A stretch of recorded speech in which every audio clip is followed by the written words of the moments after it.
All right, the time is 6:48. I can still tell time on a regular clock. August 22nd, 2023, Abington Conservation Commission meeting. First item is SE 084-451, request for certificate of compliance located at 155 Lincoln Street. You want to just get up in case anybody has any questions? Just state your name and address.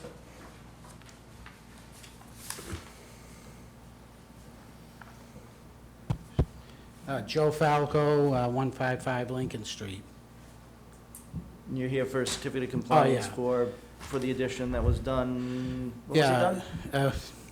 I pulled a permit, foundation permit in 2012. I might not be sure on the exact dates. To build a garage, detached garage. In 2012, my mother died, and, you know, trying to deal with that. My father, all in the same year, got diagnosed with cancer, which was a year-long battle, so I kind of put the garage on hold, but left the foundation there for, you know, a bit.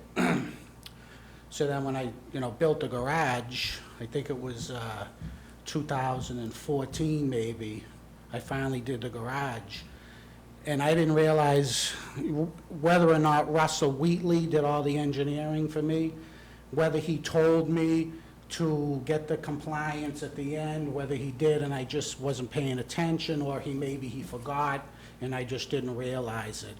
But the only reason why I found this out is because a couple of months ago I went to the Registry of Deeds to pull my card, because I just had to shore some stuff up for my will and stuff like that. And they told me that it was still open, and I was like, what's still open? And then they told me, and then I contacted you guys, and they came out, the Conservation Commissioner came out and viewed the property, and everything looked fine, and I went to a different engineer to get, you know, to have him come out and view and see what I did and everything, and gave me what I think I need to comply.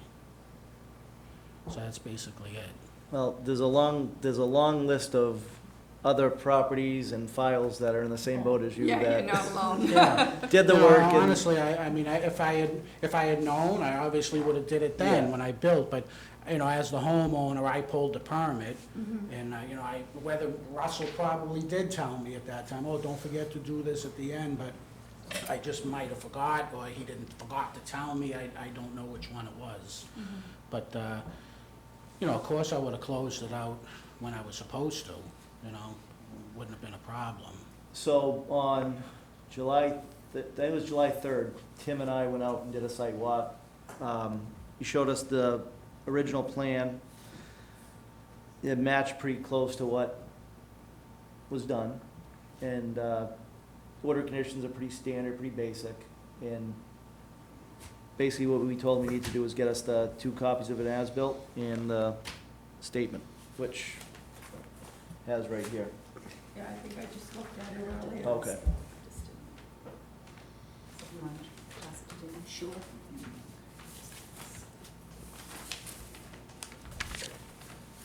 This one here. So it has Lincoln Street down here.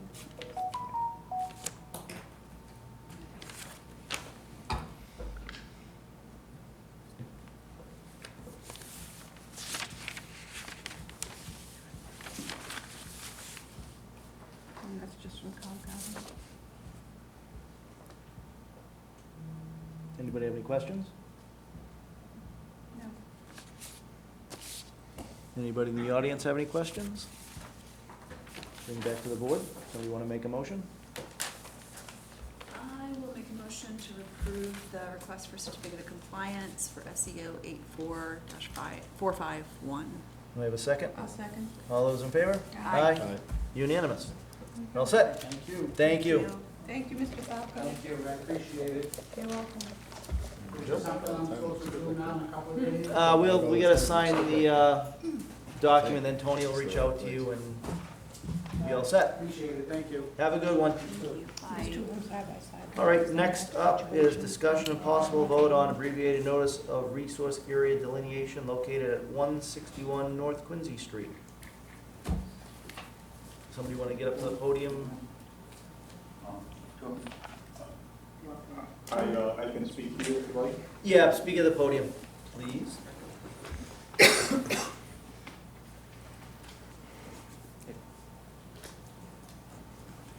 My name is Phil Clements. I'm the principal of Tunk Associates, which is an environmental, primarily wetlands consulting organization. And for quite some time, I've been working at this site to evaluate its characteristics. And this past year has been a rather busy one, and my activities and my summary is provided in a final report dated August 14th, 2023. I trust that people have that. I that gave it- my it- copy Okay. to. I have extra copies if anyone needs one. Okay. But I can pass them over. Oh, here's my- It boils down to this.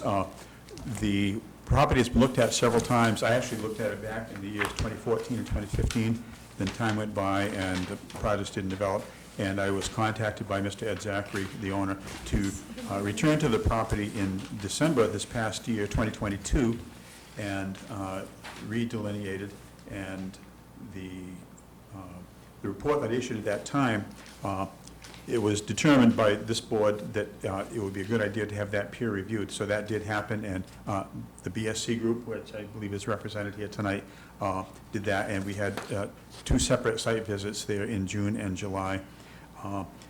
After the June visit, it was determined that the wetland line should be revised, and that was done. There are areas A, B, there's 5 lines, A, B, C, D, and E. The A and B lines were looked at very carefully. The A line, the A area was expanded, and that's represented on a engineering site drawing dated, I believe, if I read the fine print properly, June 28th, 2023. And so that defined an enlarged area A. The area B delineation line, the flags were not changed, and same for area C and D and E, which are actually not relevant to the review, but area line C was checked and determined to be appropriate. There was discussion between myself and BSC.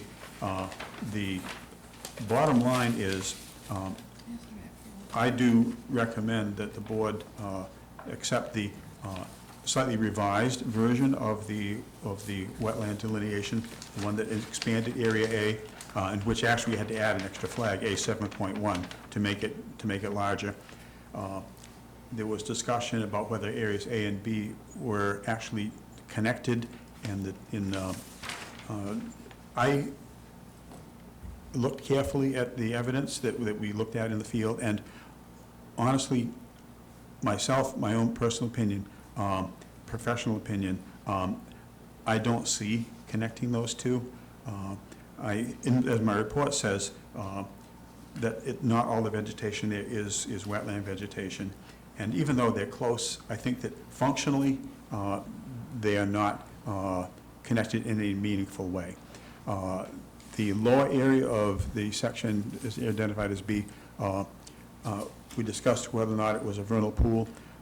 I reviewed the different dates. I had looked at it, and actually, between my earlier work on the site and this past year, I made 7 visits during the spring season: March 26th, April 2nd, and April 4th, and May 1st, 2015, and March 30th, April 5th, and April 12th this year.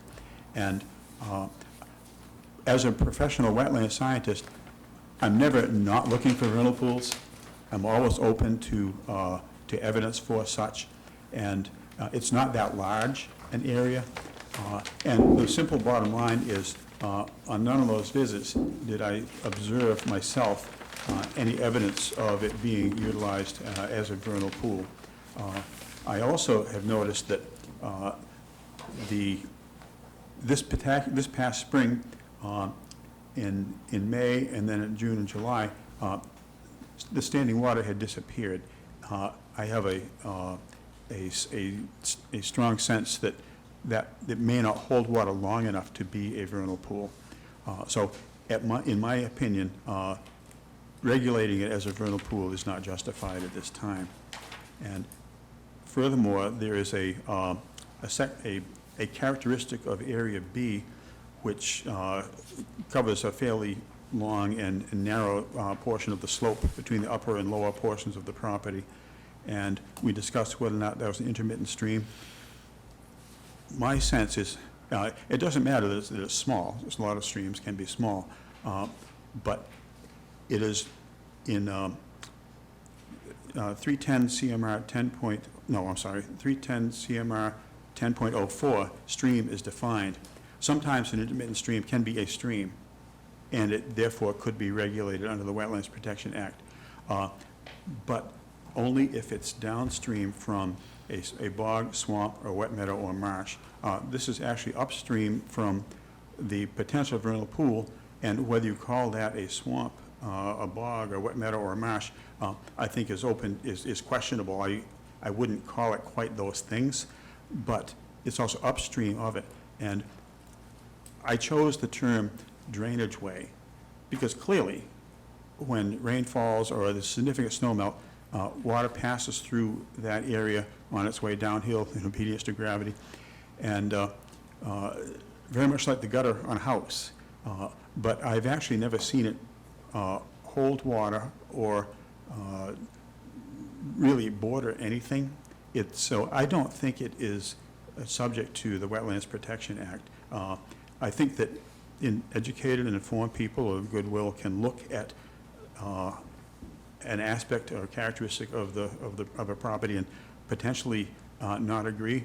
But my opinions are in this final report, and I respectfully, with all due respect and appreciation for the cooperation and good discussions that have been had in the field and online, et cetera, I offer my report as it stands, and I would support the engineering drawing as provided by the Holmgren Engineering in June of this year.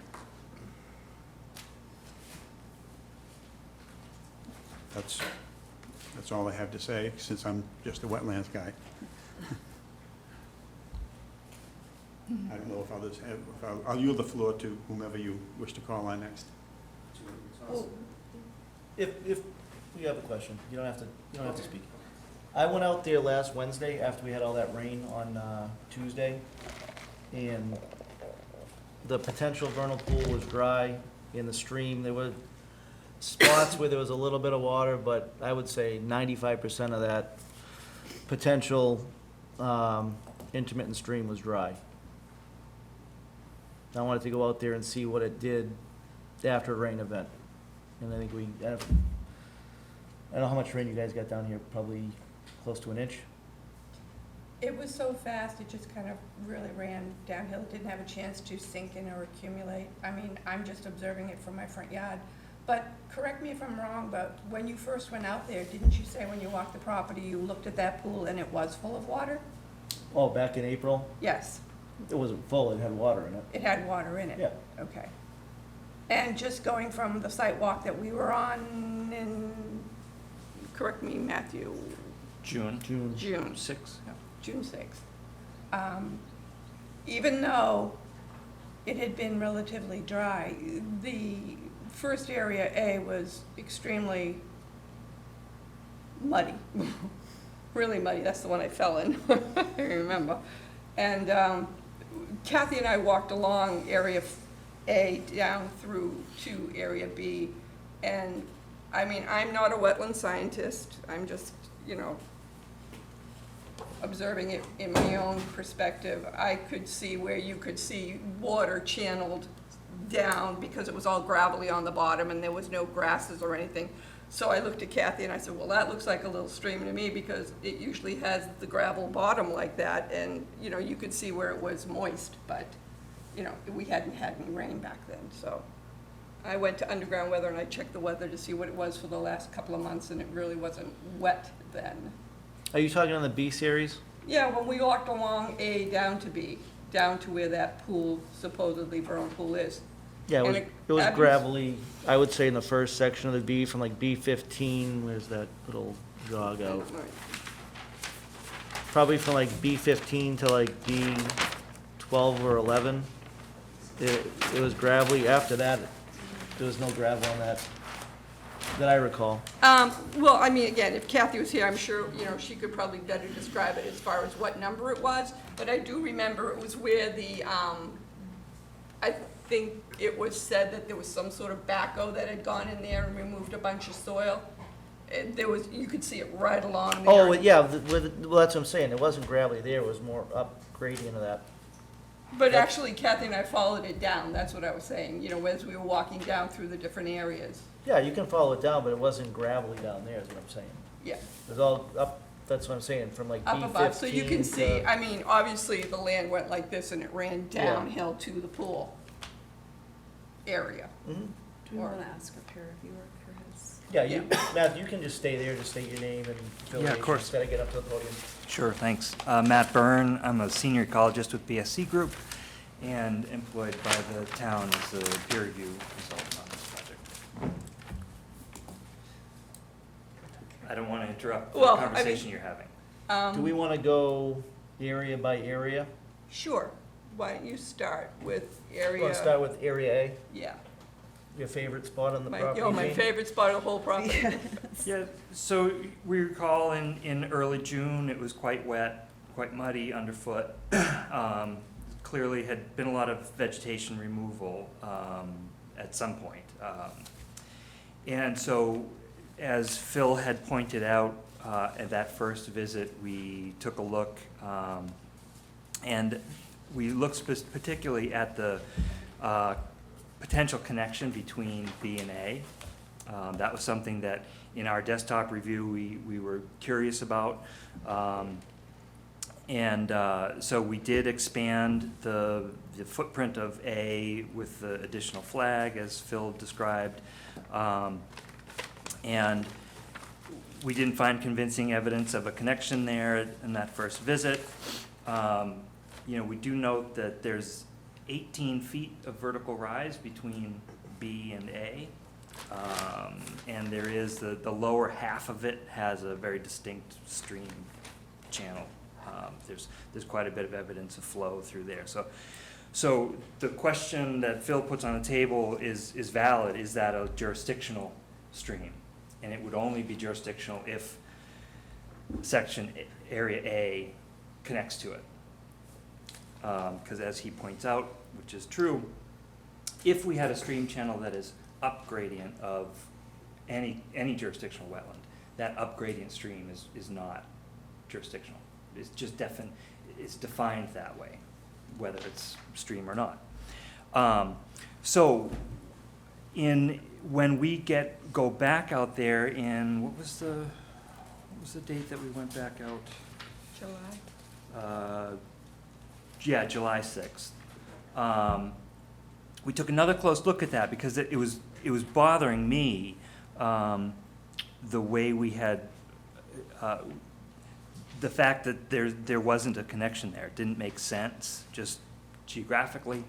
And so we looked closely at the plants, and the vegetation was red maple, reed canary grass, jewelweed, poison ivy, buckthorn, and grape.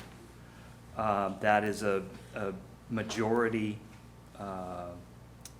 hydrophytic vegetation. Soils met the S5 hydric soil indicator status. It's sandy. It had redox within 4 inches of the surface, so it had hydric soils.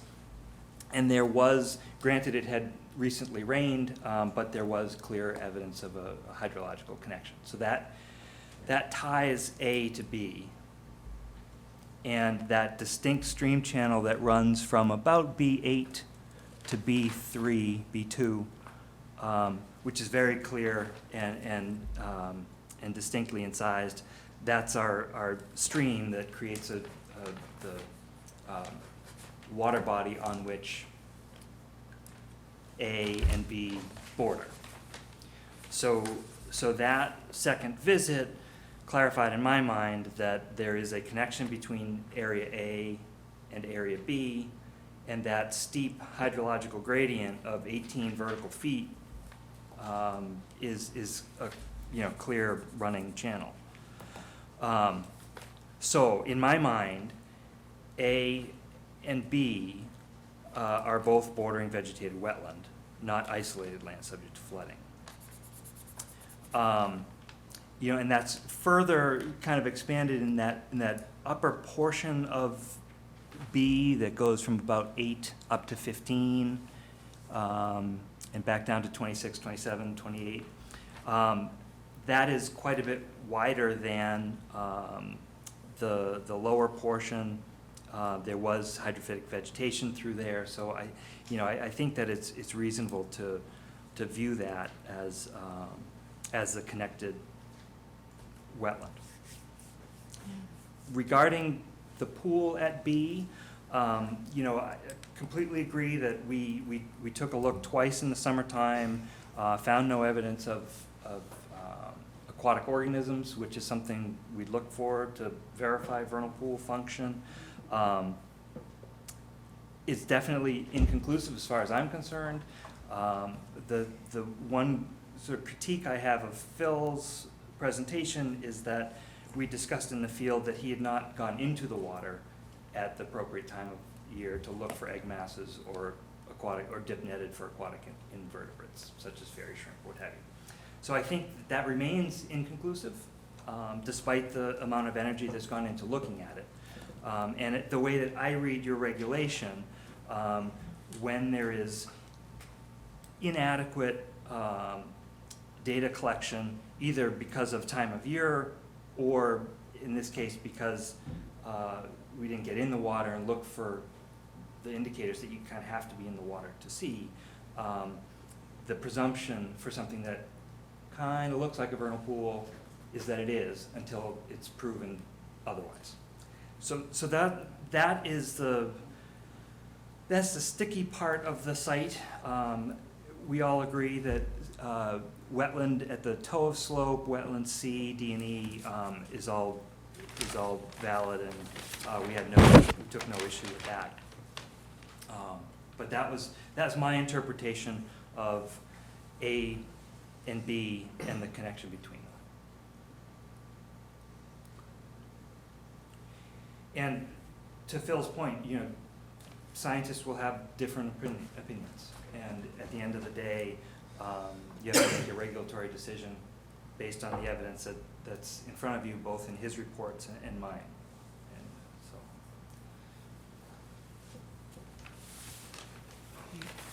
And the lack of connection between A and B also bothered me as well. So I'm really glad that you went out there twice to take a look at that.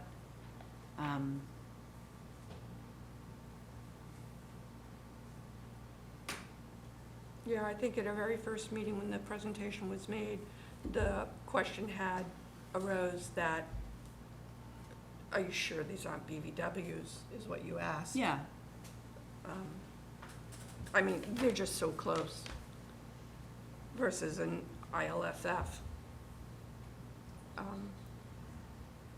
Yeah, and it's kind of difficult to have an isolated land surface flooding that goes up 18 feet in vertical elevation. You know, that's not how.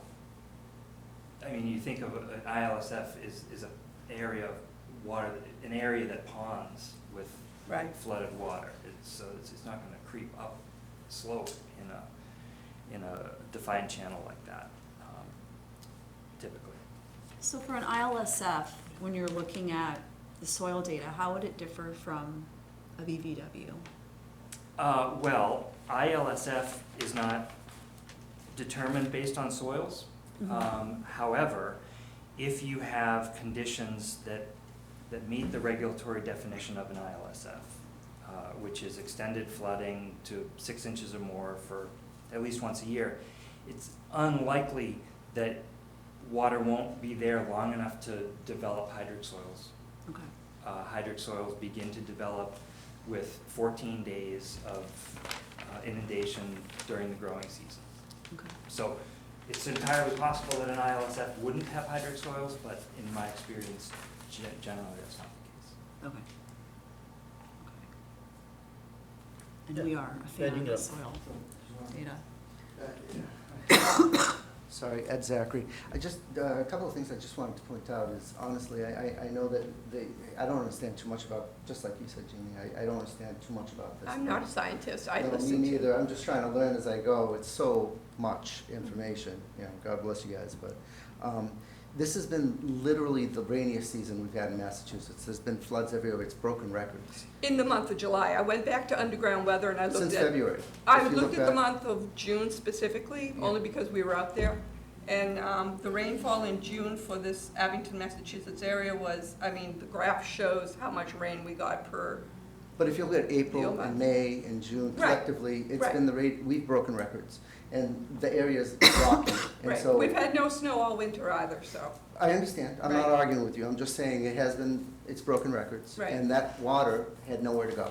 It was sitting in that area for months because it's a rocky terrain. And so to Phil's point and to just say what Matt was saying is, obviously water was sitting there for longer than 14 days over the span of, say, from February to July, because they had nowhere to go, and it's rocky terrain, and it was, like I said, record-breaking in how much water there was.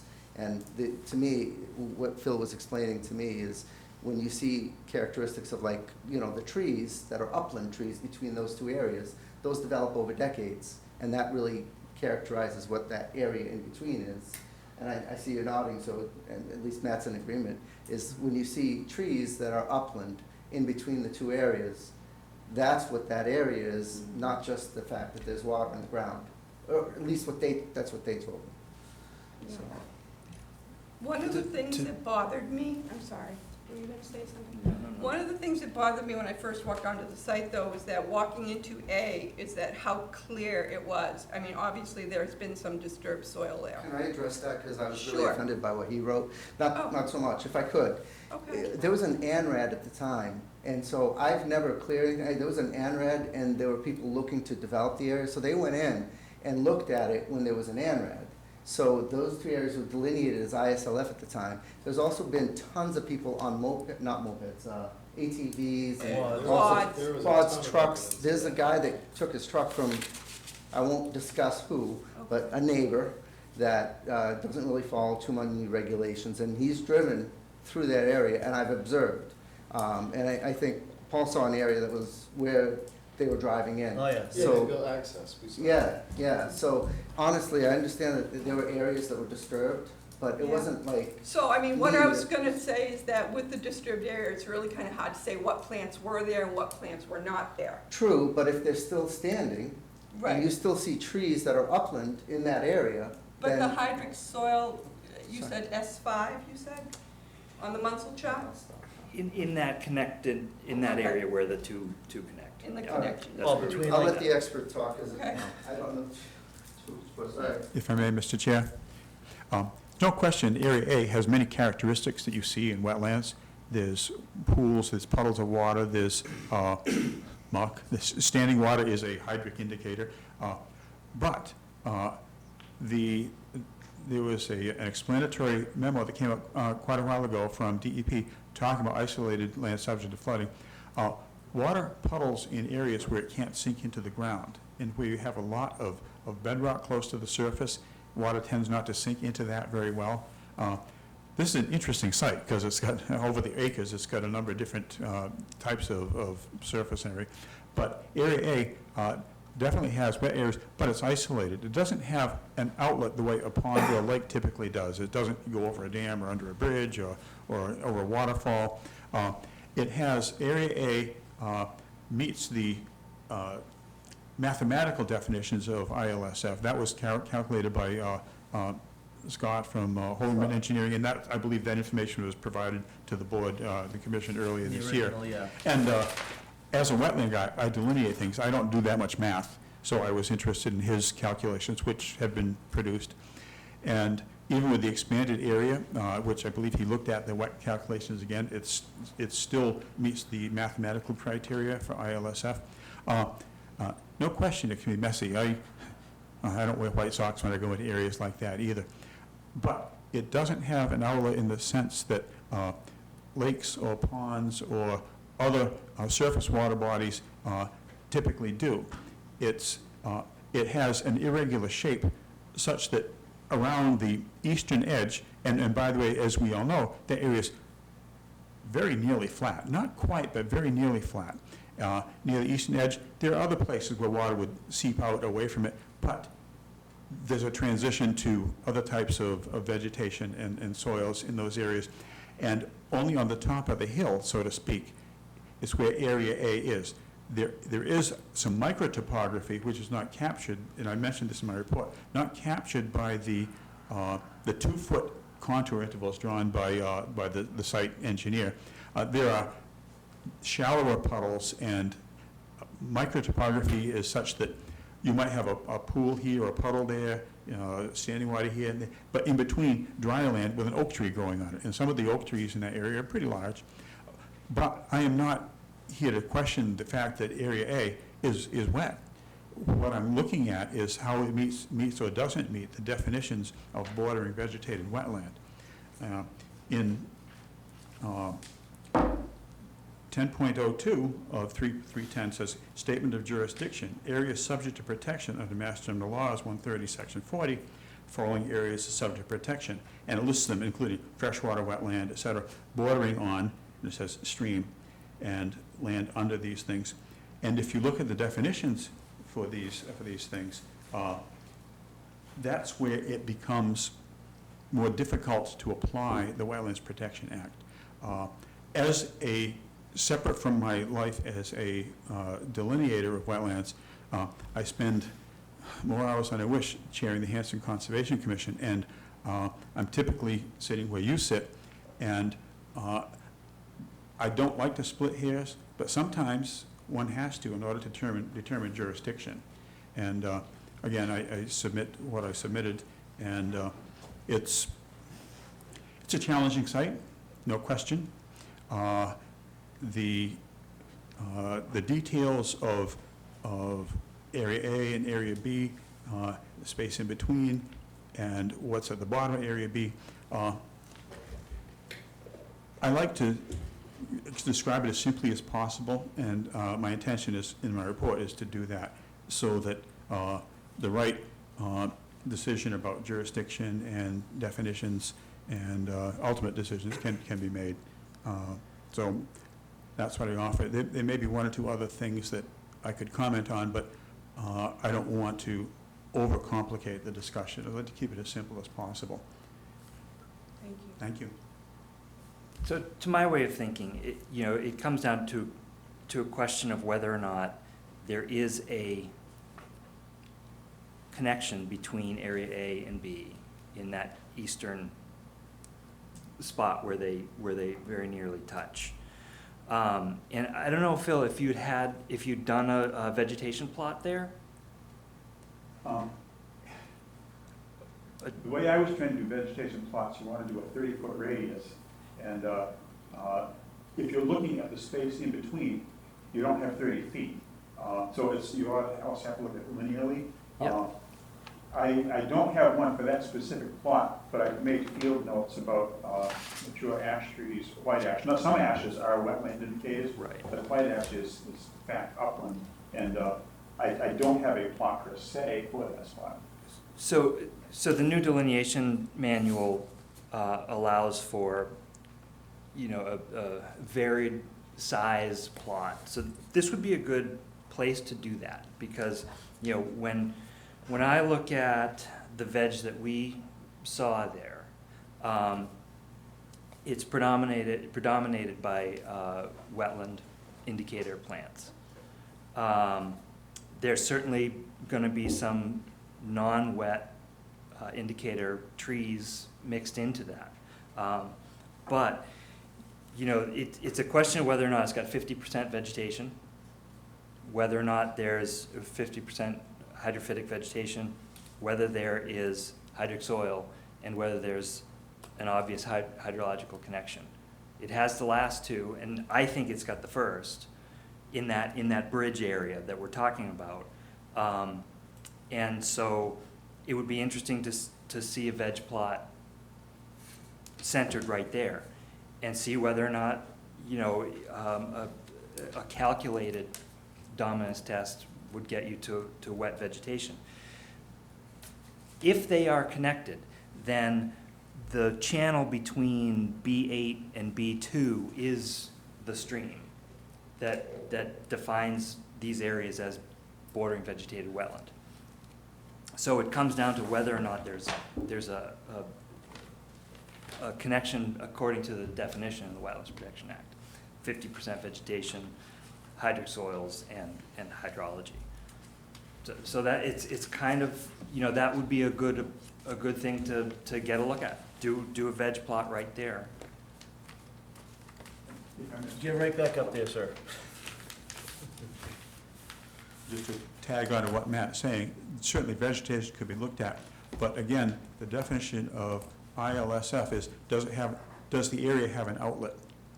And whether this small area we're discussing constitutes an outlet or not, I think is significant. I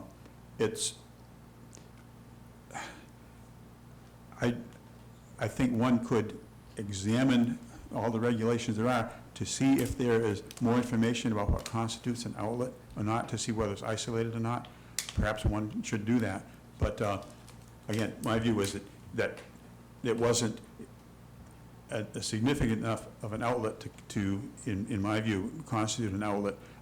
I wouldn't oppose doing what Matt suggests doing, but I think we should be looking at doing whatever examination do carefully with all the definitions in hand. What I'm suggesting is that there isn't an outlet, it is just connected. It is a contiguous area of bordering vegetated wetland with 50% veg, hydric soils, and hydrology. So that's the distinction. I'm sort of saying that this is not an isolated wetland, that it has a contiguous wetland connection A and B to are the one. B series. A and B are one series. That's what I'm suggesting. Yeah. And I think, a veg plot right there would be informative. Oh, yeah, I think would be very helpful. And then you could look at it and say, I agree with your evaluation that it's, got this species characteristic and this combination, and, that's a mathematical process. You can evaluate what he puts in front of you to decide. One of the things that kind of bothered me earlier is that when we looked at, there was not really any soil data. You said it was too rocky, or there's bedrock or something underneath there, and yet we're hearing from our peer reviewer that isn't the case, that he was able to find hydric soils. In a site that's as many acres as this is, you can find places where you can get soil samples and other places where it's very difficult. You can get soil samples in some places, and I did that in a number of places. And in my review, the areas that I thought were wetland were confirmed by wetland soil samples, and the sections, the acreage that I thought was upland was confirmed by that too. One can sample or attempt to sample many, many times and have different results. But I will tell you, that is a rocky site, and I don't think anyone will disagree. There are places where you can find gravel, you can get down a little ways. There are places down low in the wetland where you can go down 2 feet. I did that in Area C, no question. But when I first did my report in December, we also had ice and snow and frozen conditions. But where there was standing water, I was able to find muck underneath, but only about a few inches of it, and then you hit rock, and you're going to destroy your auger if you try to go deeper. So you can try to dig in many places and get many different results. Matt and his assistant certainly did that, and it was all easier for all of us in June and July when it wasn't frozen. All I can say is that it's a rocky site, and sometimes we would like to take a sample. You can't. You have to move over and do other places. But it's always a combination of factors. It's soil, it's vegetation, and the long list of hydric indicators that you look for. So, not an easy site, and that's what I attempted to say in my report. Difficult to sample, but in places you can. No, it's definitely, like I said to Gene, when we were doing one of the site walks, is you could have rock 2 feet below the ground in one spot, and it could be 20 feet below the ground, 20 feet away. And one of the, I'm a dirt guy, so one of the things I was taught when dealing with rock blasting is look at the trees. If you have mature trees that are 50 feet tall, and then you go 50 feet down and you have mature trees that are 20 feet shorter, more than likely you're gonna have rock over there. Maybe not always, but it's a good indication. I mean, one of the issues I have is with delineations in the winter is what you were talking about. It's very hard to determine from soil samples. Which is why we updated our regulations. Right, exactly. So we no longer allow winter delineations, and that's also something DEP is recommending not doing. But even if you,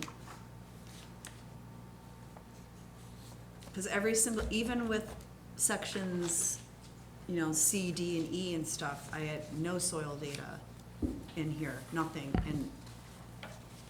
and yet, this is what I'm getting hung up on. Yes, I know some places you don't get soil, and then you just move on to the next place and try to figure out where your hydric soils are. And it sounds like, and I wasn't on the site walk with you, but it sounds like you were able to get soil samples. And yes, it was June, and that's when it was a good time to do it. So I'd like him to address first, and then you, okay.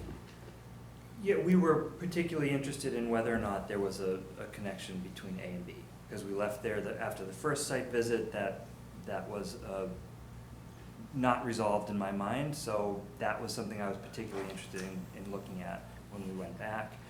So we looked at the veg, we took some soil slugs, and definitely sandy and bony stuff there, but we were able to find redox in the upper 4 inches of the soil.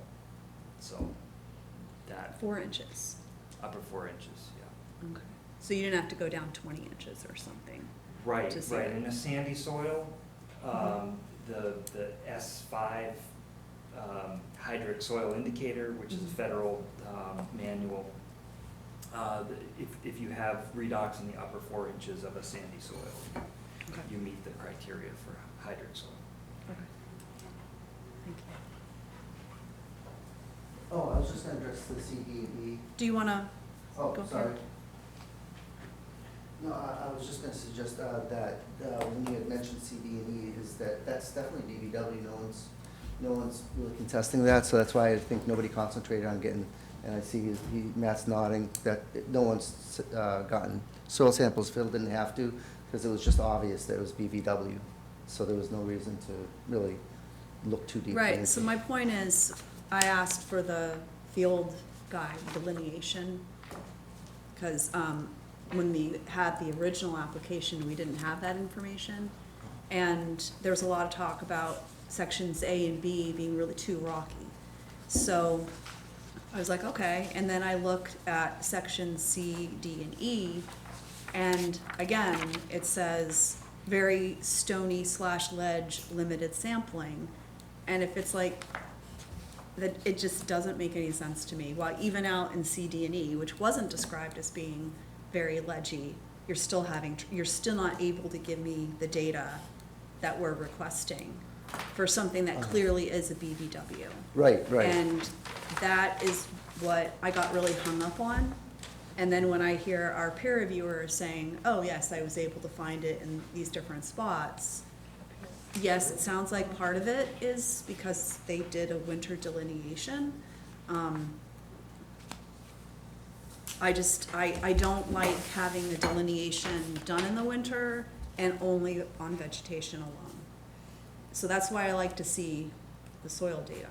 Understood, yeah. Yeah. No, I was just addressing the CD Sure, and E, that everyone agrees it's BVW, Right. so it's just like, right. I no was one's coming back to contesting. that Yeah. because the actual data for Isn't CD&E there. was also not enough, wasn't giving me, I was expecting more More data on for that. CD&E. I was understanding A and B and giving, you know, the benefit of the doubt Right. on that one before going out on a site walk, of course. But that's why I was just not understanding CD&E. why I'm also not getting data for CD&E. And everybody agrees CD&E is a BVW, Right. and I'm not gonna contest that or anything. Right, right. But it's just, when we're looking at data and we're trying to make a decision, I have to figure out the quality of the data Right. that we're getting. I understand. And for me, not having any information except a statement that there's very stony ledge, limited sampling for all 5 of these flagged areas is not enough for me. Matt, do you know if you guys got CD&E samples, soil samples? We did not look at that, no. So the peer reviewer wasn't really interested in getting CD&E as well because it was obvious they're BVW. I Right, think but that's I'm it. interested in it. I know, and you should have gotten them. And that's Yeah, what's you should- typically used. Yeah, It's one you of should, the, I'm just defending Phil that, you know, it was so Sure, I obvious that understand. nobody really went after it. but just in general, one thing that, You you should have know, gotten it. DEP has always drilled into our heads is soil, I understand. soil, over and over again. No, I And- understand completely. And so that's why I'm always looking for that, in addition to the vegetation, other indications of hydrology, I understand. you know. Yeah, I have to say, that was one of the things, when we were out with DEP twice, Andrew Poyet, the circuit rad for our area, had come out to actually give us a couple of classes, just quickly overview, so that we could kind of go out and get an understanding. And, you know, we would be in the field, we were at Ames Knoll State Park, and we would use the Dutch auger and go down, and he would have us do the soil tests and everything. And it was very informative. I mean, it just is one of the things that we do ask for. One of my lead delineators says plants lie, They do, and that's one of the things Soils. Andrew said. soils tell the truth. Yeah, plants only give you part of the picture, the Yeah. soils will tell you everything. Yeah. Yeah. And he is a soil scientist, so, yeah. Now, all the soil scientists think that. Yeah.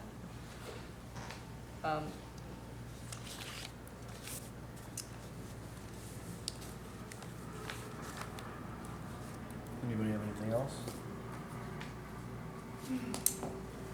So do you guys wanna do that vegetation plot before we make a decision, or If it'll help. I'll leave it up to you, I mean, If it'll help, if it's something the board wants, obviously if it'll help.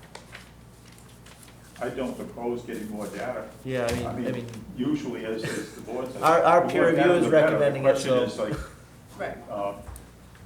how do you decide it's enough and, you know, you expended enough on, you know, this phase of the process, but no, but if our peer review Yeah, is that's recommending good. it, I I mean, would say, I'm not opposed to it, It's- as I said. it's, Well, I I just think it's your dime, Ed, that's why I'm asking you, so.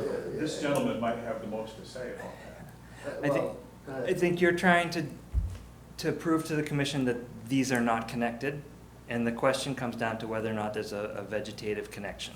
Understood. And a vegetation plot would help clarify that. If the board is asking for it, then obviously. Well, I'm not convinced the data that you've given is that there isn't a connection. Understood. The data that he's giving to me and his interpretation, I'm agreeing with at this point. So the burden of proof is on you guys to prove that there isn't a connection. And it's a big difference between an ILSF and a BBW, as far Right. as regulations go. And that's the big argument, or the discussion here. You know. And you brought that up at the very first meeting. Yeah, I mean, if that's just, in terms of the vernal pool, I think we should call that a vernal pool. I disagree. Why? Presumption. Why? Because we've had an ANRAD that's already been approved that says it wasn't before. We've done site visits that said it wasn't before. Now we're just assuming that it might be. No, I think under the Abington Town regulations, if it has the potential, it doesn't have to be a certified. But I'm just saying, There was no dip netting done during the time of breeding season, so I mean, that's, so I disagree with your opinion. That's my opinion. Okay. Mr. Chair.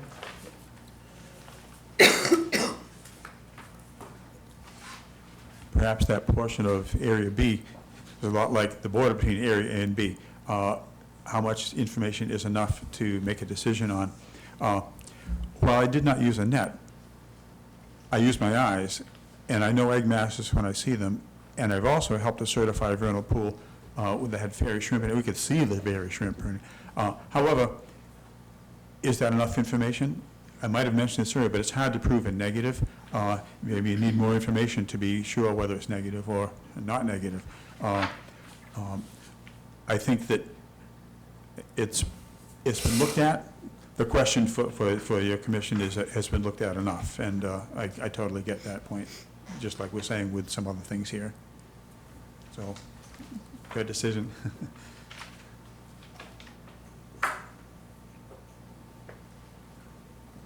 So I guess the question, Ed, do you wanna do that veg plot and then continue to, I don't know if you can get it done by the next meeting? I can try my best, again, yeah, whatever you guys ask of me, I'm gonna try to. I will do whatever the landowner asks, Yes, yeah, absolutely. based on your guidance to the landowner. And then how, I would like that data to be also interpreted. I wanna or get it to Matthew first and then Yeah, convey it to us. So Phil will go out and do the, and then get it to Matt, is that how it works? Yeah, Got it. Could I say, how would it work for the vernal pool, where I think Matt had said that if it's inconclusive, then that's a separate issue. Basically, doing that veg plot, correct me if I'm wrong, but that basically is gonna solve the other outstanding issues, because if there is no connection, then B8 down is potentially not an intermittent stream, but if it is connected, then Yes. Yes. If they are not connected, the long strip attached to the pool is non-jurisdictional. The pool remains sitting out there as a question mark, yep, but if it's ILSF, there's no presumption of wildlife habitat value, there's no, it has essentially only the presumption of stormwater management. yep. Same thing goes for the A series. If they're unconnected, then you're just looking at stormwater problems that can be dealt with. If they are connected, then they're BBW and you have the suite of 8 interests that have to be addressed.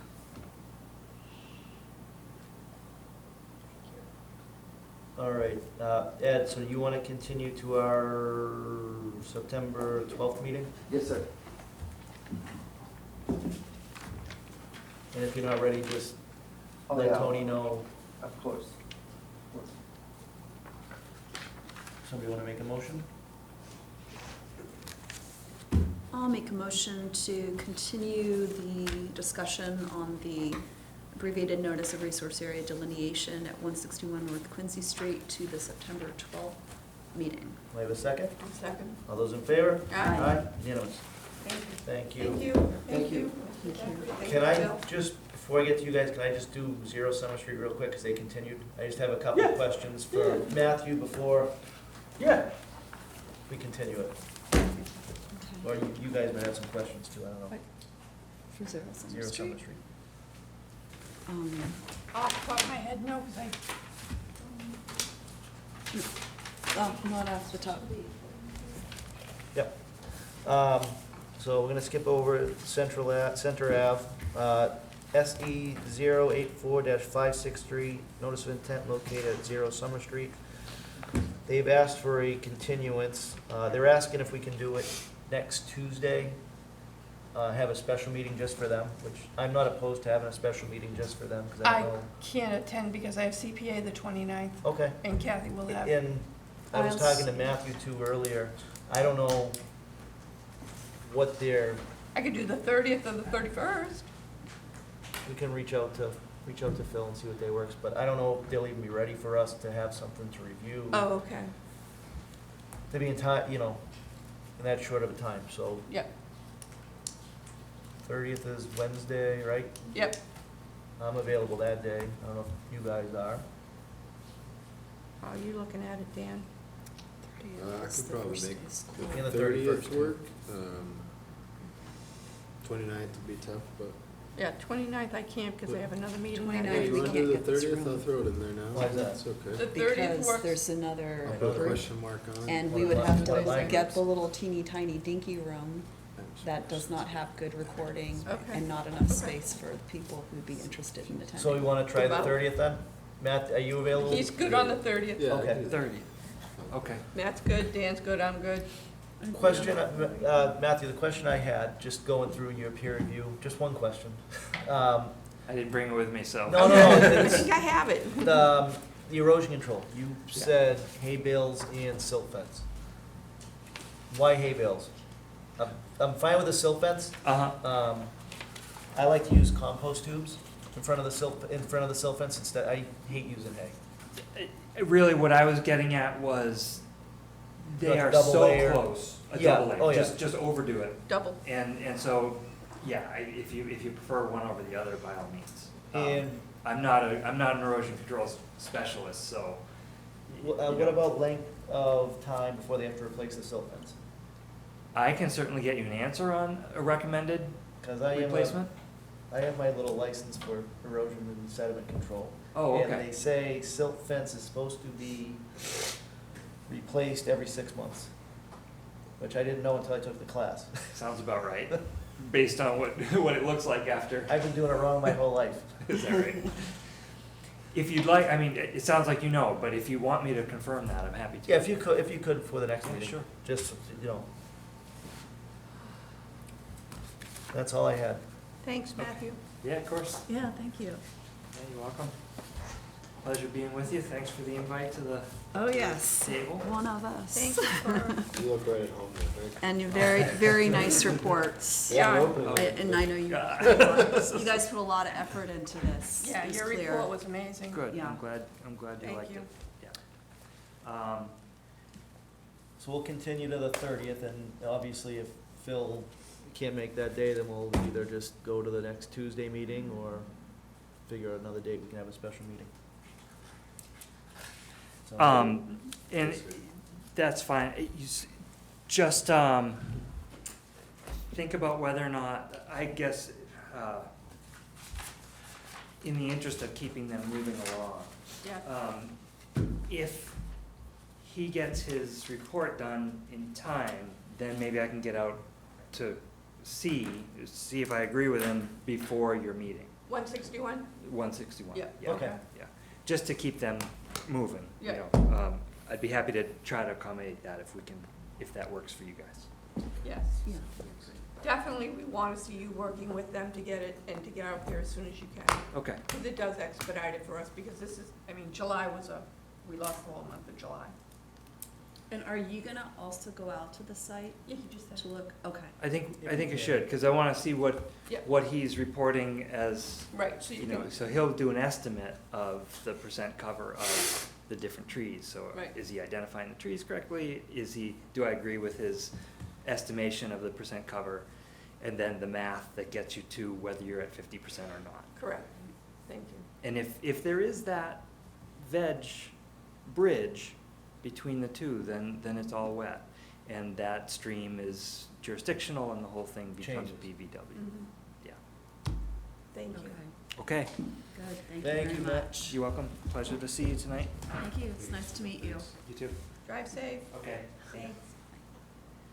Somebody wanna make a motion to continue to I'll make a motion. to August 30th? Continue the hearing for 0 Summer Street to, August 30th. yeah, August 30th. We have a second? Second. All those in favor? Aye. Aye, Aye. unanimous. All right, next up, SE 084-566, notice of intent located at Center Avenue. Right, so, hi, I'm Bob Hi. Nicolai. I'm from TEC. We're an engineering. I'm joking. No, I hadn't. My I was like, come throat on, I is- hardly my- sounded. no, my throat is very dry, it's dry in here, I'm sorry, I didn't mean to cough. I'm so Okay. sorry. It's okay. We're an engineering consulting firm hired by the town to look at this bridge. MassDOT does inspections of town-owned bridges every 2 years is part of their work. And then they provide those inspection reports to the town. Not too long ago, there was an inspection done at this bridge. This is Center Ave over the name of the river, I'm so sorry, I'm not. Shoot him a Tuscan. Yes, Shumatuskakan. He's the only one allowed to say it. So, they got an inspection report from MassDOT, not too long ago. There were some concerning findings in that report with the condition of the bridge. It's a very old bridge. Some of the records say 1880s. Its installation, I think it may be later than that, but we don't have record plans of the bridge, so that's kind of an estimate. Some of the issues they found caused them to demote the bridge to what's called a special member, in that they started inspecting the bridge instead of every 2 years like they normally do every year. So that's kind of a concerning finding. You're starting on that path towards closure. They kind of rate it from a 0 to 9, 9 being excellent, 0 being it's failed, it's on the ground. Typically, when you start hovering around that 3 range is when they start talking about closure. And MassDOT can spring that on a community. You know, it's part of their prerogative to maintain public safety. You know, they can unexpectedly go out one day, decide it's now a 3, and they recommend you close the road. So obviously, you know, a bridge like this, pretty important thoroughfare through town, you know, that's something we want to avoid. So at that point, it's when John Stone reached out to us to start taking a look at the bridge. Since that inspection, it was rated a 4 for that special member inspection. Since then, about a year after that inspection, somebody else went out from MassDOT, different inspector, and upped it to a 5. So that gets it out of the special member category, yay! But, you know, it's still in that area of, you know, this is something we need to address soon. To kind of talk about the bridge a little bit, it's kind of confusing at this location. There's kind of 2 bridges. There's kind of the culvert bridge that we're going to be talking about today, and then, which is actually to the west. And then to the east is what we call the spillway. We think that was put in later, just kind of from the looks of how each of them were constructed, but again, no existing plans on that, so we're not exactly sure when that was put in. So there's 2 spans over here, and then 2 spans over here. Right now, we're talking about these 2 spans here. So it's a center pier with 2 abutments, comprise the foundations. Both of them are stone masonry abutments. And then on top of that sits Wasn't that granite slabs under there that I saw? Yes, that's the superstructure that supports kind of where the riding surface is. The beams are essentially granite slabs. We call them clappers. And they just set them next to each other across the whole width. And then put fill on top of that, and that's what makes up your roadway. So 2 of the granite clappers, is it 2 or 3? 2. Sorry. This is Andrew Basner, also from TEC, who worked on the project a lot. 2 of the granite clappers have actually cracked. Really? Which is not good for a material like granite. So essentially, those are probably not carrying load anymore. They're probably shedding all their load to the granite clappers next to them. So these, you know, I forget how many clappers there are on the bridge. There's a lot. Yeah. But, you know, our plan to repair is actually to dig up the fill that sits on top of the clappers, take out those 2 granite clappers, and replace them with like concrete, precast concrete planks. So Like some of the concrete- ones you used on the Very On the similar. other side of the Grove? Yeah, very similar, but not as much reinforcing. Much smaller span. So the concrete is better than granite, you're saying? Yes, it'll be reinforced concrete. It'll be a more, whereas the stone masonry clappers aren't reinforced. So they're very weak in tension. And this is an area that's under tension because it's on the bottom of the slab. So we'll replace it with the new concrete planks. Will go into the place of those cracked granite clappers. And so all the excavation for that work will be done from above, from the roadway. So we'll dig down from the roadway surface, pull those granite clappers and replace with the precast concrete planks. That's kind of the first deficiency that needs fixed. Are there any questions on that before I jump to kind of the foundations? They're kind of two separate animals, so. Yeah, I think the next animal's more. More, invasive, that's why I started with the Yep. up top. So in addition to the granite clappers that are cracked, there's significant scour along the abutments, specifically the downstream side of the abutments, where, you know, the fines have all been washed away over time. So there are voids in the foundation, which is not a Right. good thing to have. So our plan to remedy that, and it's really, there's not a lot of good remedies other than, you know, filling with riprap, which then you're cutting down your hydraulic opening, you're causing all sorts of issues. So we're not doing that. So what we'll do is we'll divert all the water to the spillway channel. We'll do sandbags out front of the curtain, divert all the water to that channel, and then pump grout into the voids at the base of the abutments.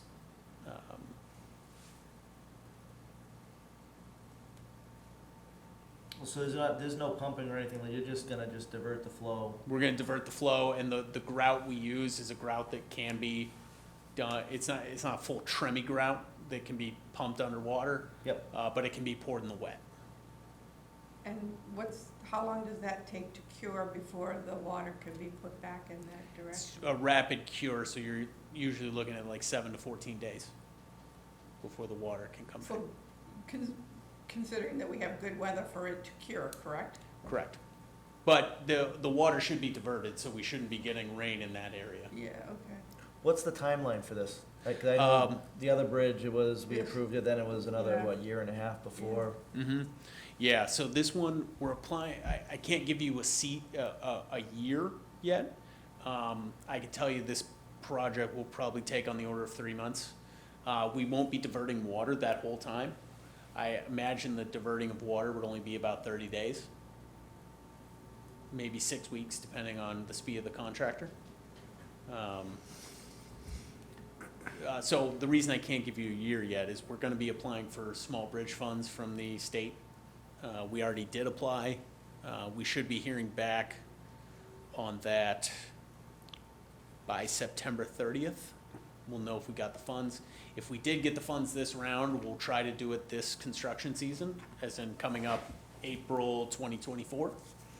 But if we don't get those funds, you know, the town's not in a position to, you know, foot the $350,000 repair bill, so we'll apply next round for small bridge funds. So idealistically, if everything goes well, it's gonna take approximately 12 weeks, I'd say it's a good estimate, yes. barring there's no hidden surprises. Correct, always a good caveat to throw, but yes. I think we talked about that when we talked about Central Street, did we not? Were you the So same you one? would say that Yep. about any Yes. construction I was project? here 2 years ago. No, I know, and I remember I just kept saying, hopefully, hopefully, Yeah, and you yes. kept saying, why are you saying that? And I'm like, you never know. Yep, yep. Okay, it's just kinda like construction, rip out a wall, you never know. No idea, Right. so, Only because 123 is a major road, major traffic. mhm. Not gonna be closed down like, It's not gonna be a full closure. Okay, that's a we- good thing. We I know are- it's not conservation issue, but I know people. Only There will be because- questions, you also live in the town, so. Yeah, I mean, residents that, yeah, I mean, Sorry, they blame us for it anyways, so. they do, we get blamed. Absolutely, That's okay. absolutely.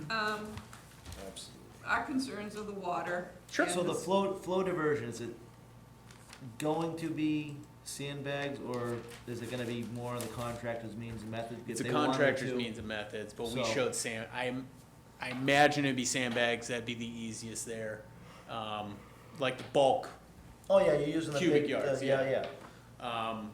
that, rather than like an A-frame cofferdam or something like that, it'll probably be, they'll swing it from I would imagine, swing it from the roadway surface and drop it in. Yeah, We so did the- do a hydraulic study that shows that diverting that flow, you know, even if we happen to get a 2-year storm while we have that diversion set up, you know, it won't overtop the road or anything like that. We're still, even So, if we were to get a 2-year storm during that so time. considering that you get the grant and everything falls into place, you're looking at 2024 spring. Mm-hmm. Well, not the granite, they get in the concrete. Yeah. Well, the grant, I said, the grant. Oh, grant. Grant money. Yeah. Right, I didn't say granite grant. If a contractor's smart, they're gonna do, which they should be, they're going to do the water work July, August. They're not gonna, they'll start, when I say April Good thing they didn't 15th. do it this July, You or know, well, yeah, I mean, July used to be the dry season, so, Yeah, hey. Yeah, So they would, we'll probably give them a year to do the work and say, it's your responsibility to find, you know, monitor the weather, you know, monitor the water level, and do it, you know, at a time that works for you. If the commission wants to see time of year restrictions, we'll put it on them. That's fine with us. Sometimes there though, like you have unknowns, right? So like a normal July would be the perfect time, and time of year restrictions would normally put you in July. But this July, can't do Yeah. anything in the I water. mean, I was just thinking, you know, the time of year was good for Central Street, but because schools were not in session and such, but, Yeah, and that one was more work to be done than this one. This is a fairly minor, right. you know, Yeah. I don't want to say minor, but a smaller duration than that one. So we would have more. I remember when you brought up time of year, I kind of pushed back on that because I felt they needed like a full construction season to get that work done, whereas this one I don't. Okay. I think they could work it, as long as you didn't put time or year restrictions saying you can't work in June, July, August, well, then you've kind of cut the middle out of the Right, construction yeah. season, so it's kind of, Yeah, I'm assuming they'll order all the concrete slabs first, and then that's gonna be a once long they lead get time. Yeah, and then once they get a date on those, then they'll go out a couple weeks before that, or even once they get them, Mm-hmm, yeah. go out and start doing the flow diversion and everything. Mm-hmm. And then also a few other miscellaneous crack sealings and crack injections on the substructure as well. In addition to the grout to fill those voids, there are a few areas with cracks that we'll fill in on some of those. What's the center? The center pier is like a masonry prick, basically brick. So we'll pressure inject some of those cracks too. Is a remedy for those, just to try to keep the bridge in service a little longer. A replacement structure here is going to be an undertaking. Okay, because I was just gonna say, you're just gonna make it better to last a little longer, So and I'm this is like, just a okay, temporary, so this is just a temporary a Band-Aid? fix? Temporary. I mean, it's been there since 1880, so if we can Got get, our money's worth out of it. yeah. But, you know, it's more of a preventative measure to prevent a closure. I mean, I know this is like way off topic, but eventually it will all have to be replaced. Eventually, yeah. Are we looking 10 years down the line, 20 years? I mean, if you had to Hard to say. ballpark it. If I'm I just had, kidding. it's kind of I was just kind of wondering, If- because This is on off the tape. record. It's on the record, it's on tape, I wouldn't say it. it's just an estimate. Your There you best go. scientific guess. A guess. It's a guess. I can't read that far away. All right. No? 25. Oh, Okay. okay, all right. Um, 35. Yeah, those masonry structures can be in Yeah. place a long time. If you do the maintenance like this, you can get a good lifespan out of them. When it comes time to replace that bridge, it is going to have to be a long process. It's gonna be a big project because of the simple fact that the amount of traffic that goes down 123 and the amount of 18-wheelers and everything else. I mean, the heavy traffic is killer on all structures like that. Yep. Well, it's a matter And of- it's essentially a dam too. It is, And everybody's trying to remove dams. yeah, So if you say, I want to put back a dam, yeah. don't know how you're going to do Okay. on that one. So, Yes. planting season. And also, I know there was some confusion on the planting plan. We didn't get that out. That's on us for piecemealing kind of our submission in. But it is there now. Yeah, we don't have it. Oh, Yeah, we never got it, the seeding and planting plan, we got it right here. never got it. Did we I asked Tony, she doesn't have it. Yeah. That's why I checked and the other. We got a copy right here. Let's send that out again. Was the digital that you sent out earlier Yeah. today? When did we send it? Um, Because I think, we sent the scene planning for the late July meeting, I believe. it was like the day before the hearing at the late July meeting. No, we didn't get it. Oh. Well, we got it here. Swipe that out after. Yeah.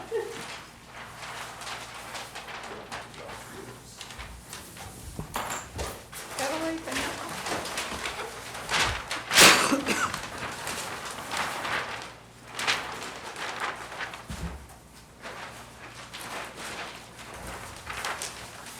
Yeah, one's fine, that's good. Oh, Yeah.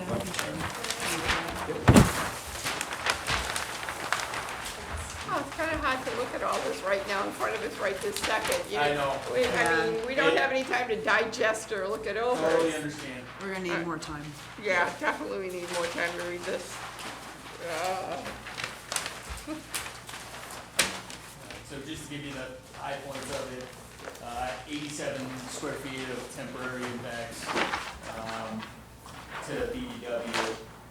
Gonna restore with, wetland soils, high bush blueberry, and a fern. I forget the name of the fern, it's on there. How many plants do you have listed on there? 3? 3 and 7.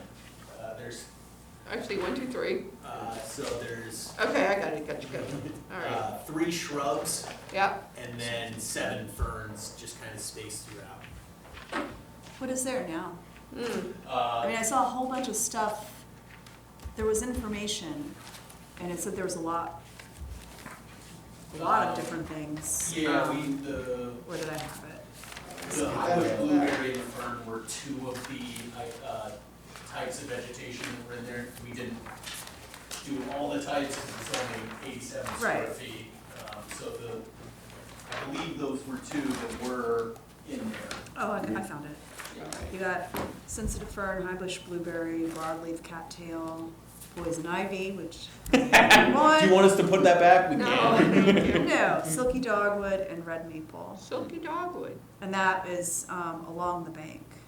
And then on the up gradient side, we have more upland species. White pine, red oak, black oak, Norway maple.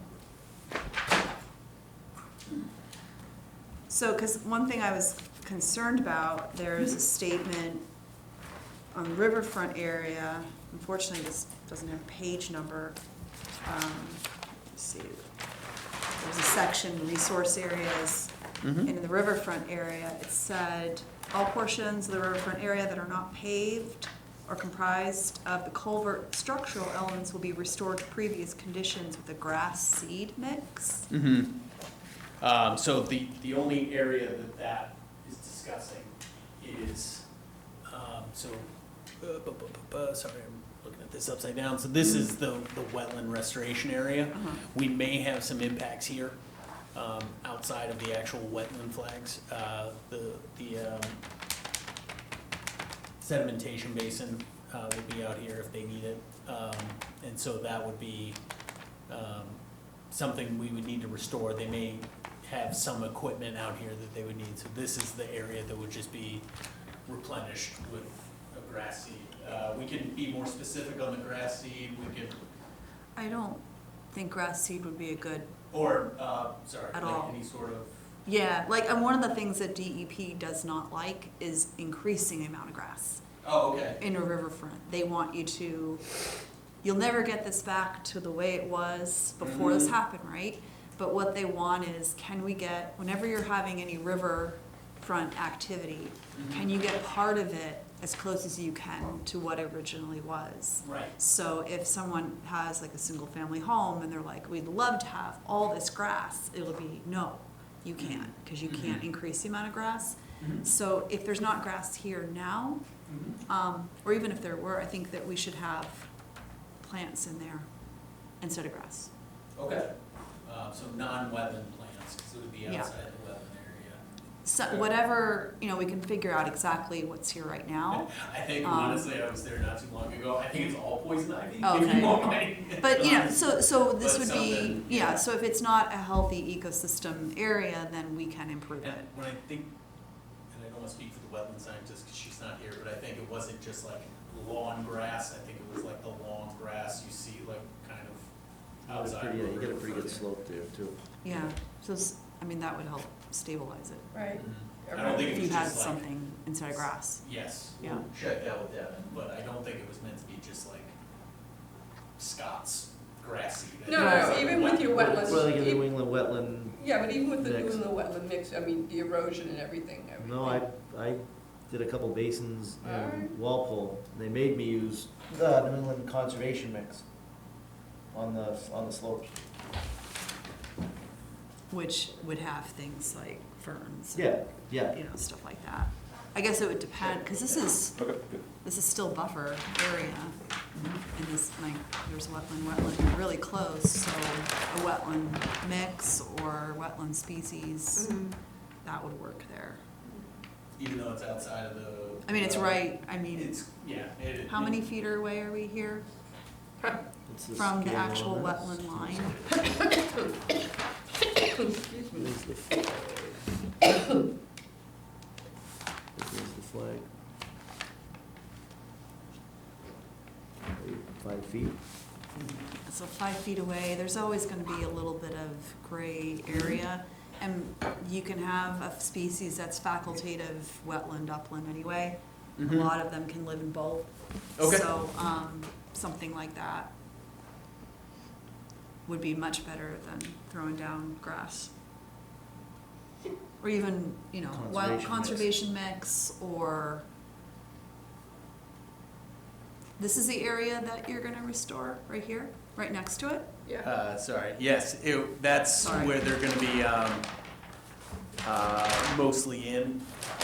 The main issues of scour Yeah. to the bridge are right here. Okay. It's So, kind but of- this is the area you were thinking about restoring, right? Yes, So it's just literally right next to it. Yes. Is so. yeah, this is the yellow, it's hard to kind of see on there, but the yellow is the restoration area, so yes, it would be right. That's next gonna basically be your workspace. Yes. Because The whole thing, yeah. you don't have much to work with. No, Right, there's right. not a lot of space out here Yeah. for this one. So in terms of restoration, you could talk to your wetland scientist and ask about the, you know, what to put here instead of just grass. Grass will be more, yeah, Seeding, or should they just add more, you know, blueberries or plantings Yeah. instead of just a seed? But I would like to not see grass seed. okay.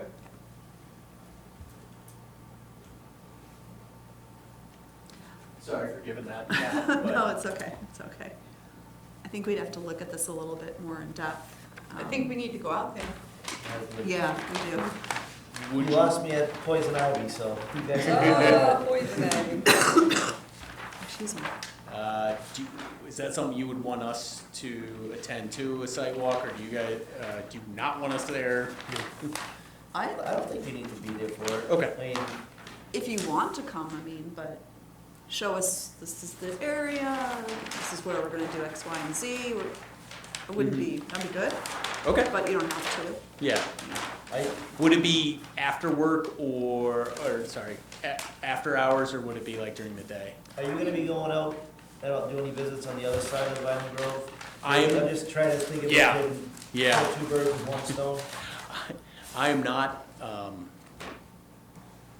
my wife had a baby 2 weeks ago. Oh, So, congratulations. sorry for yawning. I already do, I didn't wanna, started rebuilding when I was sitting there, but, you know. Congratulations. So it's kind of a little harder to do Oh, yeah. after work meetings now. Sure. But I could send Andrew out. Or noon. Yeah, could do that too. Don't worry about I mean, me. it's not gonna I take can- long, I mean, we know Yeah. exactly where we're going, and it's right there. Well, it's Yeah. actually probably better, the fewer people, the Right. better, because there's really nowhere to, Right, There's nowhere to Alright. stand. We've Yeah. been there a few times. It's kind of dicey. yeah. Yep. We just park at Spencer's I was Pizza. gonna say that. Grab lunch, But then you kind of have to, like, to get there, it's a little, you gotta huff it, yeah. yeah, it's a little Yeah. sketchy. if you guys wanna pick a date, don't worry about me. So there were also some comments, and we responded to a lot of them in green. Were those, I don't know if you guys have had a chance to review those response to comments, if those were all in order, if there are any questions on that, we could take. I think a lot of them will be solved with the planting plan. A lot of our responses are C planting plan. So if there was anything there that, you know, you felt wanted to talk about, we certainly can.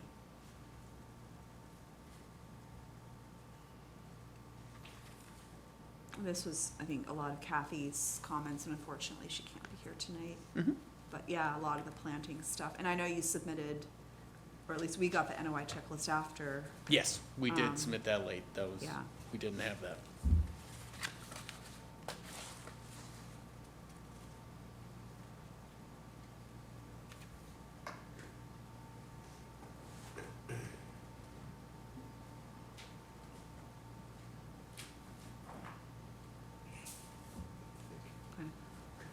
Number 13. And the ecological, did you get that, the ecological restoration limited project checklist?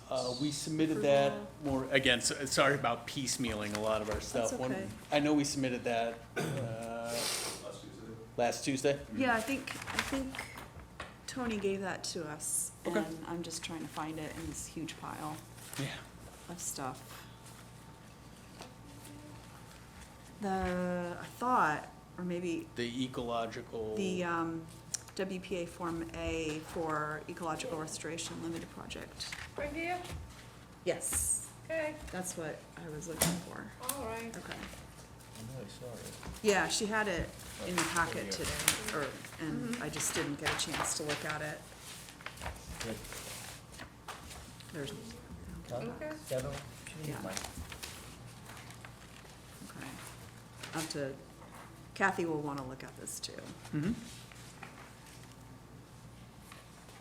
So good. So yeah, if you guys get a chance to look at it before the site walk or before the next meeting, certainly email us any further questions or clarifications so that we'll come to the meeting prepared, the next one. Coordinate that through you and Paul, or either one of you? Any You wanna, questions? you wanna coordinate it now, or, like I said, No, after I read through, I mean, I really. no, I'm haven't- saying for the sidewalk. Oh, doesn't matter to me. Coordinate the site walk now? Sure. Yeah, What's available for you, because you're the one that's, gotta travel. you Yeah. have to travel and you have a new baby. Yes. It would have to be next week. We do Tuesday, I think that's the 29th. It depends on what time, 'cause, okay. We could do like, oh boy, that's gonna be tough. Maybe like 10:30, 11? No? Well, she can run out at noon time, then I'm pretty flexible, so is noon good for you? Noon could work, yes. Okay. Or find a day where noon does work for you. Yeah, there you go, Noon. that's even better. Noon will work. Yeah, okay. Do you mind, the I'll go 29th? on my own. Yeah. I'll let you guys go first to step on all the poison Poison ivy. ivy, We'll let you know where not to step. then we'll miss all the meetings, so we'll be broken out with poison ivy. Yeah, exactly. We don't know, he's gonna find a date that where noon works for him. Oh, the 29th, Tuesday, that's the right. 29th. Oh, we'll work on the 29th, We'll work on the okay, so the 29th. 29th at noon, It's my calendar. okay, good. Anybody have any other question? No. Somebody wanna make a motion, to continue to September 12th? Does this have a DEP number, or does it need a It DEP does. number? No, it does. Okay, I'll make a motion to continue, wait. What meeting are we continuing it to? The September 12th? 11th. 11th? I'm sorry, 12th. 12th, okay. Make a motion to continue SEO 84566 for the Center Avenue Bridge to the September 12th meeting. A second. All those in favor? Aye. Aye, unanimous. Okay, see you. All right. Thank you. See you on the Thank you. 29th. Thank you. Hopefully the baby's sleeping when you get home. Yeah, good luck. But if it was just 4, you're gonna be up. I got 3 hours stretch last night. That's pretty good. That is good. Really good. That is good. Lucky you. My mother told me that I started sleeping through the night when I was a week old. What? So I hoped that my son inherited those genes. No, no, he did not. Slept through the first night, the first My- time when he was 9. Oh, That's the it's Bowden, more like, that's the Bowden genes, you must take after your father. yeah, no, definitely. I'm able to fall asleep as soon as my head hits the permits? pillow, Yeah, and me too. Just I like don't my see dad. anything. All right, Yeah, thank you. good luck. Thank you. Have a good ride. Bye. Thanks again. All right, there were no permits, I didn't sign any, did you sign anyone? I didn't get anything. Okay. Do we have any correspondence? I did. Nicole Hayes. There you go. Place, it's going to for next meeting. Huh? The Rose Place, Rose Lane, whatever it is. Do they have an NOI they're coming before us, or? He's not done. Okay, so, I think he's supposed to drop off the people, for the checklist? the checklist, and then just formal packets. So that's from open space. Last week, Lynn and I went to the open space meeting. They, had an informative meeting with, Southfield about, Union Point. And we have a site walk schedule, well, they have a site walk scheduled that they've invited us on, which is September 11th at 5:30. If anybody wants to go, I do. so we can set up, post it as a meeting, joint meeting with them. You went on the original one, didn't you guys go on the tour wave? That was Yeah, yeah. Tim, Lynn, and I. Yeah. Good. Yeah. September 11th, you available? Probably. Okay. Check. 5:30? Sure. It would be good to hear, because Wait, so not the 12th for the meeting, or we're gonna do the No, no, we're doing a sidewalk site walk. 11 This plus is a- the 12th? This is Union Point sidewalk, Yeah, our next meeting would be the day after. right, so it's the 11th. I mean, the piece of land over there that they're not gonna let us do anything? We don't have any jurisdiction. yeah, that's So let's right. just go look at something we can't touch? No, but I mean, I think they'll listen to us, and that's what I Yeah. got from the open space meeting, is that They will listen they to want your input from Sure. the town. So There's a I lot think of it's also just good, they had a lot of different maps and overlays and. It's a lot to digest. It is, and just trying to figure out, well, where exactly are they going to? Because what they were trying to do is, the area that's where the Weymouth Abington line is, everything south of that is on a conservation restriction. Good. Even though it's like runway and tarmac and stuff Mhm. like that, because there are some endangered turtles. And so the intent is to try to find a way to build presumably residential buildings while also expanding the amount. It looked like they wanted to seriously, Right, is in the center. it's No, in the that- Abington yeah, and the Rockland section. side Yeah. sections. So Weymouth is up They didn't wanna here. build anything. No, Weymouth is up there, and then it comes down like that, and then there's Abington, and there's a huge pond there. Is that Thompson's Pond? Yeah. Yeah.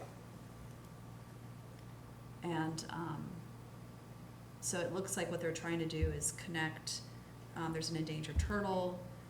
They want to connect that habitat with additional open space that they'll be creating. They wanna get rid of all the piles of debris that are basically all over the Abington, Side, yeah, Abington and Rockland side, yeah. yeah. From the Um, former naval air station, all the debris? Yeah. Well, I think that debris is probably from all the failed attempts of building over there. Oh, I see, I see. They just found the spot furthest away from, Okay. and just threw it on there. But I could be wrong. Well, I mean, you can ask Roger when we go out and do the site walk. Because when we went on the site walk, because I've gone walking through that area before, and there was a older gentleman who was actually using the debris piles like a rock climbing sort of thing. Oh, So I knew nothing about the history, and so when we were on the site walk, I said, was this supposed to be like a rock climbing thing you guys constructed? And they were like, no, nobody should be on that. It's all debris. So, the maps were, it's a pity it wasn't recorded. It would have been nice to go back and look at the maps and get a better idea of where exactly they're talking about increasing the open space and where that limit is, so.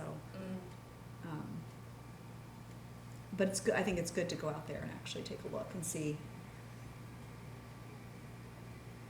I agree. I And mean, also, it's nice to be able to see something that we have some input on, but no. No direct- jurisdiction. No jurisdiction, right? They want to hear our comments. and last Tuesday, Gene and Alex showed up, and I did a site visit at 832 Randolph Street. About potential encroachment into the wetlands. They're gonna get a good meeting. It was. I have to say that Brian was very cooperative. Oh, yeah. The site has expanded right into the wetland. There is no buffer. I mean, they're in the wetland. And it has to come out, and he said whatever it takes, he's willing to work with conservation. And, you know, the first thing we said was no more activity, and Get a wetland scientist out here, and if in fact you have encroachment into the wetlands, give us a plan on how you're gonna fix it. fix it. And not to plant anymore, because they started planting trees along the dirt, Thankfully, no burning bushes, though. thankfully. What did they use? They had maples out Yeah. there. There was a stand of a couple of maples along the backside, right bordering the cat and nine tails. Okay. But no, he said whatever it takes, and, you know, he was very apologetic for the last prior, Well, yeah, he was falling on the sword for the people before him. yeah. Yep. No, I was talking about missing the other two meetings. Oh, with us. yeah, but And falling on the sword for people who had worked the site before him. Yeah. Yep. Took accountability. that's all we did for site walks. Just so you guys all know, Alex is in here tonight because he got on a local fire department, and he was being sworn in tonight by the select board of that town. And congratulations to Al. Congratulations, Alex. Very well deserved. Yes. With that being said, somebody like to make a Oh, motion to wait a minute, I adjourn? had one other Oh. thing. I did have some correspondence, and you flew right over it. Well, usually Tony gets the correspondence and gives it to me. Well, I forwarded it to her, and I said to forward it on to you. What is You it? did get a copy, 0 Hancock Street update. From the last meeting, when we talked about restoration areas, you said, I told you, the board, that I was gonna go back and look at the meetings where we discussed the restoration plan. And I had sent Nicole a letter. Did she respond? She did. And she said, I didn't get a copy of that. she just responded today, or Monday. She responded Monday. And it says, yes, the wetland replication areas were done to specifications as outlined in the reports. In the time, this area was filled with species, just like the first area, and I just went, I did respond back, and I'll forward this on. I think I replied to all, Nicole and Colin, and Tony was on it too tonight, because I was busy yesterday. Sites number 1 and 2 were 2 very large BBWs. Area 1 restoration reconnected the BBW. Restoration still had a road dividing the BBW, which is incorrect based on Mass Mapper and our discussions, so I actually printed a page from Mass Mapper, and here is the property here, and here are the 2 giant wetlands, so there was no road in there before. So, if you wanna look at it.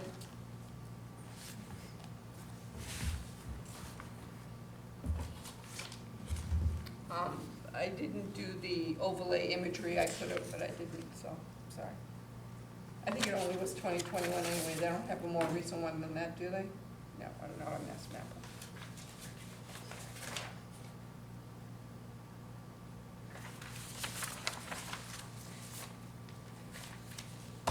But, yeah, she responded Monday, and I just responded back tonight, so, and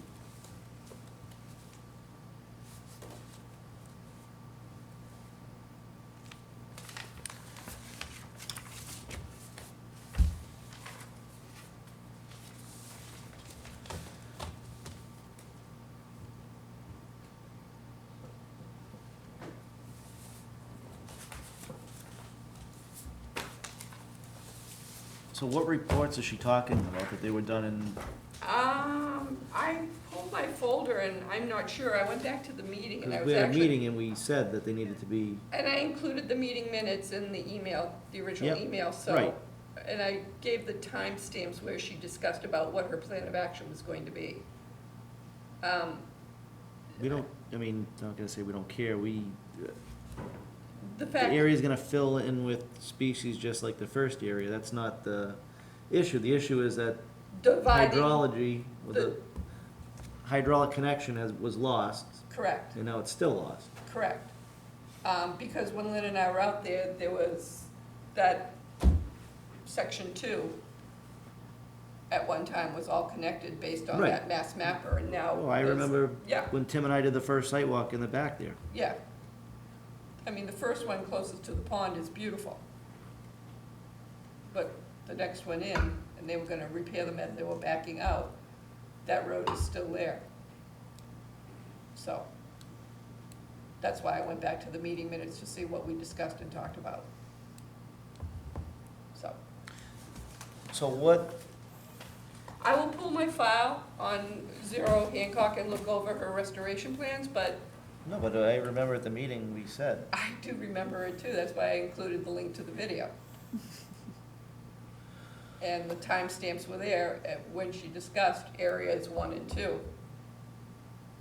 so did you both do the site walk? Yeah, So you have the area that was destroyed and restored. the first one, right. No, the second one. The first one is it's growing, it's thriving, beautiful, hopefully. right. and- It's very But when we nice. looked at 2, the road was still, So you have the road that was clear cut through. right, You Yeah. have the wetland on this side. yep, You have the wetland on this side. yep, and a road in the That- middle. And the road in the It's- middle.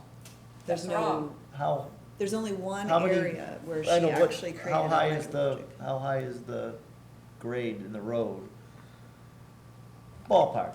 Ballpark it, I'd say it's probably a couple of feet, Yeah,